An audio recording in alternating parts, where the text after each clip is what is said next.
12 மாதங்களிலேயே நமக்கு சிறந்த மார்க்கம் மார்கழி மாதம். பகவான் கீதையிலே சொல்லுகிறார், நான் மாதங்களிலே மார்கழியாக இருக்கிறேன். கோயிலுக்கு போனால் கோடி நாள் போன புண்ணியம் மார்கழி மாதத்தில் காலையில் ஒரு நாள் கோயிலுக்கு செல்வது. மார்கழி மாதம் விடியற்காலை ஒரு நாள் செய்த பூஜை கோடி நாள் பூஜைக்கு சமமாம்.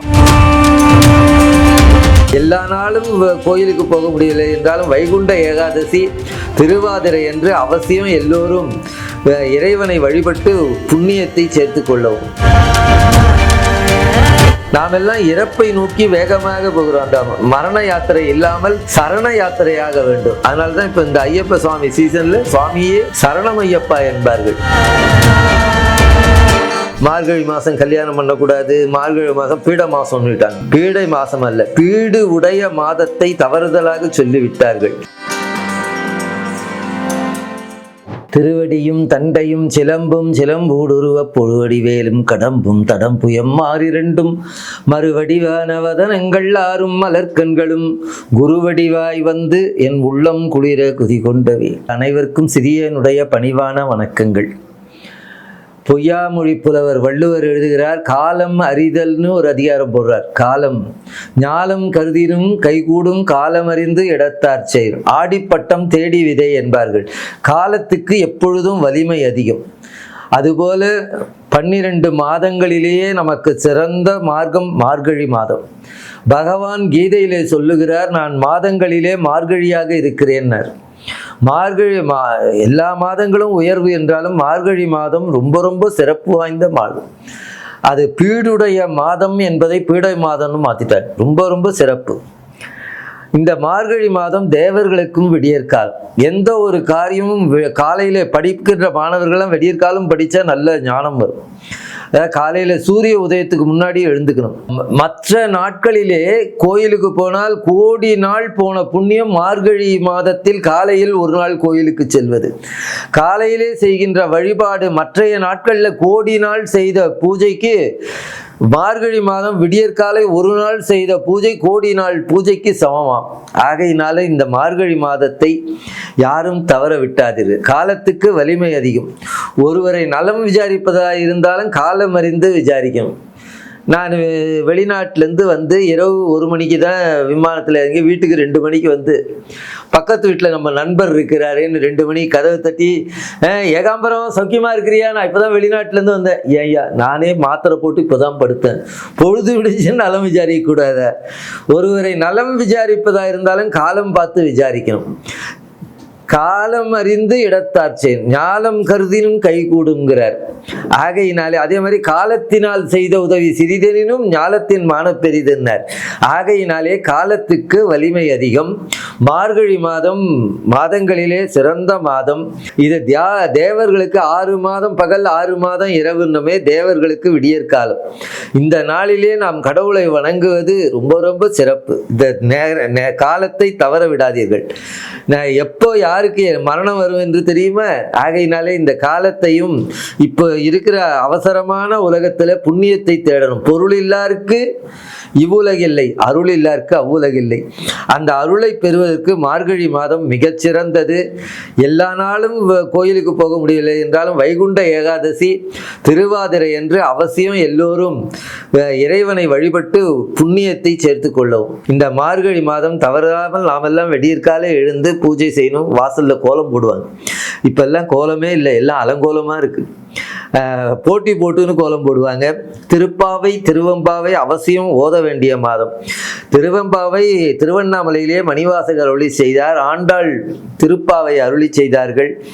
இந்த மார்கழி மாதம் முழுவதும் ஒரு நாளைக்கு ஒரு பாடல் என்றாவது படிக்க வேண்டும். முடிந்தால் மொத்த பாடலும் படிக்கலாம். பகவான் கீதையில சொல்றார், சேனை தலைவர்களிலே நான் கந்தனாக இருக்கிறேன், ரிஷிகளிலே நான் நாரதராக இருக்கிறேன் என்கிறார். இப்பொழுது நாடகக்காரர்கள்லாம் நாரதரை கலகக்காரனா காமிச்சிட்டாங்க. ரொம்ப தவறு. சீலம் உலாவிய நாரதர் என்று திருப்புகழ்ல சொல்றாங்க. பகவான் கீதையில சொல்றாரு, நான் ரிஷிகளிலே நாரதராக இருக்கிறேன் என்று. ஆக நாரதர் மிகச்சிறந்த முனிவர், உயர்ந்த எங்க வாரியார் சுவாமி பிறந்த காங்கேய நல்லூர் நாரதர் வழிபட்ட ஸ்தலம். இந்த விடியற் காலையிலே வாரியார் சுவாமிகள் எல்லாம் மார்கழி மாதம் முழுக்க என் தந்தையாரெல்லாம் 4 மணிக்கெல்லாம் குளிச்சிருவாங்க. 4:30 மணிக்கு பூஜை உட்காந்து 5:30க்கெல்லாம் பூஜை முடிஞ்சிடும். அப்படி விடியற்காலம் இந்த பூகோள பிறந்த ஓசான் படனம் இப்போது மிக சிறப்பாக இருப்பதனாலே மார்கழி மாதம் விடியற்காலை எழுந்து கோலம் போடுவது உடம்புக்கு ஆரோக்கியத்தையும் கொடுக்கும். உடலுக்கும் ஆரோக்கியம், உள்ளத்துக்கும் ஆரோக்கியம் தரக்கூடிய மாதம் இந்த மார்கழி மாதம். இந்த மார்கழியினுடைய நம்ம நந்தனார் ரொம்ப அழுதழுது, ஐயோ வரப்போகுதே மார்கழி மாதம், சிதம்பரம் செல்லாமல் இருப்பேனோ என்று கதறுகிறார். சிதம்பரத்திலே திருவாதிரை நட்சத்திரத்திலிருந்து எம்பெருமான் அற்புதமான அபிஷேகம் நடைபெறும். அந்த மார்கழி மாதத்துக்கு நான் நழுவு விட்டு விடுவேனோ என்கிறார்கள். ஆகையினாலே இந்த மார்கழி மாதம் மிக மிக சிறப்புடைய மாதம். ஏககால பூஜை உபநிடத்தில் வருது. ஏககால பூஜை கோடி நாள் பூஜைக்கு சமமா. ஒரு நாள் செய்கின்ற பூஜை கோடி நாள், மற்ற நாட்களில் கோடி நாள் செய்த புண்ணியம் மார்கழியிலே ஒரு நாள் செய்த புண்ணியம் வரும். புண்ணியம் செய்வார்க்கு பூவுண்டு நீர் என்பது போல இந்த காலம் மிக மிக பொன்னான காலம். இந்த மார்கழி மாதம் மலரெடுத்து ஆண்டவனை வணங்க வேண்டும். நான் இந்த காலம் அறிதல்னே ஒரு அதிகாரம் போட்டிருக்கிறார் வள்ளுவர். எந்த காலத்தில் செய்யணும். ஆடிப்பட்டம் தேடி விளையும், அந்த காலத்தில் விதைச்சாதான் நல்ல விளையும். ஆகையினாலே பக்தி விளையக்கூடிய மாதம் மார்கழி மாதம். இந்த பக்தி என்பதுதான் இறைவனிடம் நம்மை கொண்டு பக்தி என்பது அன்பு என்று அர்த்தம். பக்தியின் வலையில் படுவோன் காண்க மணிவாசகர், அன்பெனும் பிடியுள் அகப்படும் மலையே என்பது ராமலிங்க சுவாமிகள். அவர்களெல்லாம் மார்கழி பாராயணம் என்று ஆண்டாளுடைய திருப்பாவையும் மணிவாசகருடைய திருவெம்பாவையும் இந்த மாதத்தில் அவசியம் ஓத வேண்டியது. எல்லா நாளும் பாடணும். திருப்பள்ளி எழுச்சி திருப்பாஞ்சம் 30 பாடல் வரும். ஆண்டாளம்மா 30 நாளைக்கு 30 பாடல் பாடியிருக்கிறார்கள். தினம் ஒரு பாசுரமாவது சொல்ல வேண்டும். வாய் படைத்ததனுடைய பயன் திருப்பாவையும் திருவெம்பாவையும் பாட வேண்டும் என்று மகா பெரியவர் சங்கராச்சாரியார் 2 புத்தகங்களையும் ஒன்றாக அடித்து பல போட்டிகள் எல்லாம் மாணவர்களுக்கு வைத்து திருப்பாவையும் திருவெம்பாவையும் குழந்தைகளையும் ஓத வைக்க வேண்டும். நமக்கு எல்லாம் தெரிஞ்சிருக்கு. இப்போ வருங்காலம் இருள் காலமாக இருக்குமோ என்று அச்சமாக இருக்கிறது. இந்த தெய்வ பக்தியும் தெய்வ ஒழுக்கமும் தொடர்ந்து நடைபெற வேண்டும். எல்லா நாளும் ஆண்டவனை நினைக்கணும். ஆனால் மார்கழி மாதம் அவசியமாக நினைக்கணும். திரும்ப இந்த காலம் கிடைக்காதல்லவ. காலம் போனால் போனது தானே. இந்த உலகத்திலே வீடு போனால் வீடு வாங்கலாம், கார் போனால் கார் வாங்கலாம், ஸ்கூட்டர் போனால் ஸ்கூட்டர் வாங்கலாம், குழந்தை போனால் இன்னொரு குழந்தை பிறக்கும், இல்லை ஸ்வீகாரம் பண்ணிக்கலாம், மனைவி தவறினா இன்னொரு மனைவி கல்யாணம் பண்ணிக்கலாம். ஆனால் காலம் போனால் திரும்ப கிடைக்காது. காலத்தை அதாவது காலம் பொன் போன்றதுன்னு கடமை கண் போன்றது என்பார்கள். காலத்தை வீண் பண்ணக்கூடாது. அதிலேயே நாம் மனிதனாக பிறந்து நாம் எல்லாம் இறப்பை நோக்கி வேகமாக போகிறோம். அந்த மரண யாத்திரை இல்லாமல் சரண யாத்திரையாக வேண்டும். அதனால்தான் இப்போ இந்த ஐயப்ப சுவாமி சீசன்ல சுவாமியே சரணம் ஐயப்பா என்பார்கள். நாம் எல்லாம் மரண யாத்திரை இல்லாமல் ஆண்டவனை சரணமடையக்கூடிய யாத்திரைக்கு மிகச்சிறந்த மாதம் இந்த மார்கழி மாதம் என்பதனாலே பகவான் கீதையிலே நான் மாதங்களிலே மார்கழியாக இருக்கிறேன் என்றால் அவ்வளவு சிறப்புடைய மாதம். அதை யாரோ ஒருவர் மாற்றி விட்டார்கள். மார்கழி மாதம் கல்யாணம் பண்ணக்கூடாது, மார்கழி மாதம் பீட மாதம் விட்டாங்க. பீடை மாதம் அல்ல, பீடு உடைய மாதத்தை தவறுதலாக சொல்லிவிட்டார்கள். நிறைய பழமொழிகள், பந்திக்கு முந்து படைக்கு பிந்து. தமிழர்களுடைய வீரம் அது கிடையாது. படைக்கு முந்து பந்திக்கு பிந்து என்பதை யாரோ ஒரு சாப்பாட்டு நாம மாற்றிட்டோம். அது மாதிரி தவறுதலாக புரிந்து கொள்ளுகிறார்கள். பீடு உடைய மாதத்தை பீடை மாதம் என்று சொல்லிவிட்டார்கள். நாம் ஞானிகள் எல்லாம் தவறாமல் கோயிலுக்கு செல்ல வேண்டும். அப்பெல்லாம் விடியற்காலம் 4 மணிக்கெல்லாம் கோயில் திறந்துடும். இப்போ கோயில் திறப்பதற்கே வெகுமாக இருக்கு. நான் இப்போ ஒரு இடத்துல இருக்கிறேன்.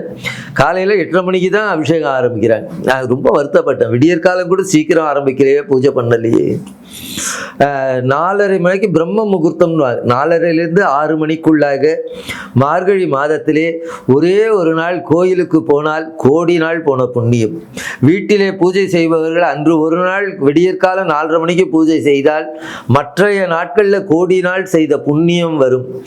ஒன்றுக்கு கோடியாக தருகிறவன் இறைவன். அதாவது ஒரு வாரியார் ஒரு சின்ன கதை எழுதுறார். ஜான் கோடி ஆயிற்றுன்னு எழுதுறார். ஜான் கோடி ஆயிற்றான். அப்போல்லாம் இளைஞர்கள் எல்லாம் அப்போல்லாம் பள்ளிக்கூடம் லீவு விட்டு அத்தை வீட்டுக்கு போவாங்க, மாமி வீட்டுக்கு போவாங்க, பாட்டி வீட்டுக்கெல்லாம் போவாங்க. இப்போ எல்லாம் யாரும் கிடையாது, எல்லாம் ஒரே வீட்டில் இருக்கிறாங்க. தாத்தா வீடு பாட்டி வீடு போகிற வழக்கம் இல்லை.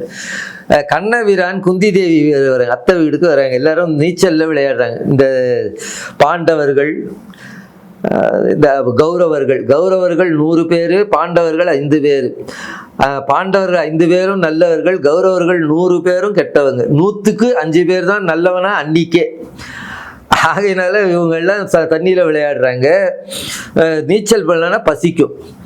எல்லோரையும் கரையேற்றுகிற கண்ணன் கரையேறவில்லை.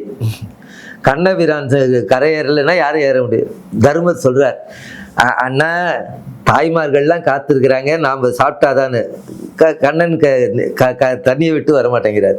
அர்ஜுனர், கண்ணா குழந்தைகள்லாம் சாப்பிடணும்பா, சீக்கிரம் வாங்க. சரி, இவர் எழுந்து வரல. அப்புறம் பீமனுக்கு பசி, நீச்சல்ல ஏற்கனவே பசியா இருக்குது, இது இன்னும் அதிகமாயிடுச்சு. கண்ணா கரையேறுகிறாயா இல்லையா? அப்பவும் கண்ணன் ஏறல. திரௌபதிக்கு பெண்ணறிவு நுண்ணறிவு, அண்ணாவுக்கு கௌபீனம் தவறி போச்சு, அதனாலதான் இருக்கான்னு சொல்லிட்டு ஆளை விட்டு சொல்ல, தன் முந்தானிலேயே விலையுயர்ந்த அந்த பட்டு அங்கவஸ்தில் 5 ஜான் புடவை கிழிச்சு யாருக்கும் தெரியாம அண்ணாக்கு போடுறார். அவர் அதை உறுத்திக்கின்னு வெளியில வர்றார். இந்த கௌபீனம் தவறுனதே அவங்களுக்கு தெரியல. அந்த பெண்ணறிவு நுண்ணறிவுல கடவுளுக்குன்னு ஜான் புடவை கொடுத்தாராம். பின்னாடி அந்த அம்மாவுக்கு மான சம்பரட்சணை போது கோடி புடவை வந்துதான். அதான் ஜான் கோடி ஆயிற்றான். இறைவனை இந்த மார்கழியில 5 நிமிஷம் நினைச்சா கோடி நாள் நினைச்ச புண்ணியம் நமக்கு வரும். அதான் ஜான் கோடி ஆயிற்று என்று கட்டுரை எழுதியிருக்கிறார்கள். இந்த காலத்திலே நாம் 5 நிமிடம் விடியற்காலம் வணங்கினால் அது 5000 வருஷம் செஞ்ச புண்ணியம் நமக்கு கிடைக்கும் என்று சொல்லி இந்த காலத்தை யாரும் நழுவ விடாதீர்கள். மார்கழி மாதம் அந்த வைகுண்ட ஏகாதசி என்றும் சிவபெருமானுக்கு திருவாதிரை நட்சத்திரத்து என்றும் எல்லோரும் இறைவன் திருவடியை வணங்கி அவன் பெருளை பெற வேண்டும் என்று இதன் மூலமாக உங்கள் திருவடிகளிலே வணங்கி கேட்டுக்கொள்கிறேன்.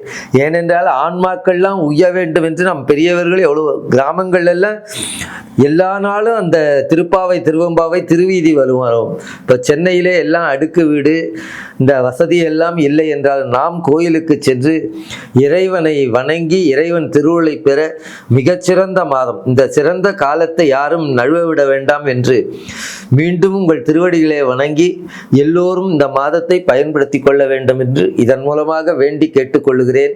எல்லோருக்கும் நன்றி, வணக்கம். எல்லோரும் தவறாமல் இறைவன் சன்னிதானத்தில் அடைந்து நாமும் இறைவனும் ஒன்றாக வேண்டும். நீ வேறெனாது இருக்க நான் வேறெனாது இருக்க நேராக வாழ்வதற்கு அருள்வாயே என்று மார்கழியிலே வேண்டி எல்லோரும் நலம் பெற வேண்டும் என்று இதன் மூலமாக உங்களை வேண்டி கேட்டுக்கொள்கிறேன். நன்றி, வணக்கம்.